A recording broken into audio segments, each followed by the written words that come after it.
waqtigaaga ka faa'iidayso. imise qof baa taqaanay ama jaar kula ahaa ama aad ehel ahaydeen ama waalidba ku ahaa ama aad istaqaaneen oo adduunyada waqti wada noolaydeen oo aakhira jiro ka hooseeya. imise qof aan garanayn marka la weydiiyo saqiir iyo kabiir ma jiro.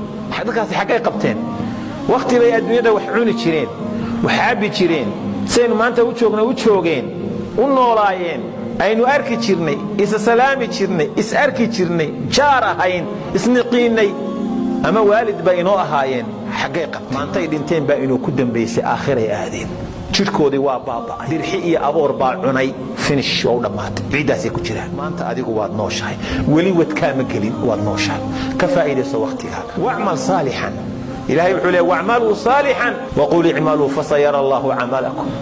war amal wanaagsan sameeye waxaad samaynaysan alla weydiin jeeda amal samayso maanta waad nooshahay. kitaabka ilaahay maalintii juz akhri ama ugu yaraan xisib akhri dhikriga iyo xuska ilaahay badso sadaqada ku dadaal habeenkii niska soo kac walow nisfa saaca saacana ha noqotay salaada subax ka hor soo xilliga rabbiga la hadal rabbiga la faq wa xilli uu alla soo dago habeen walba niska dam thuluth al-akhir wala soo degaya subhanahu wa ta'ala habeen kasta oo sanadka kamid habeen kasto alla soo degaya niska dambe wuxuu oranaya alle man yad'uuni fa astajib saddex eray adoomadiiso dhan buu la hadlaya war adoomahaygiyo yaa ibariyaya oo aan ajiiba man yas'aluni fa u'tiya waxay weydiisanayo aan siiya man yastaghfiruni fa aghfir dambi dhaafar waa dambigiisa dhaafa yaa dambigiisa aan dhaafa oo dambi dhaaf doonay yaa kula hadlaya rahmaanur rahiim maalikud dunya wal aakhirah alla kariim ah alla rahmaan ah alla deeq badan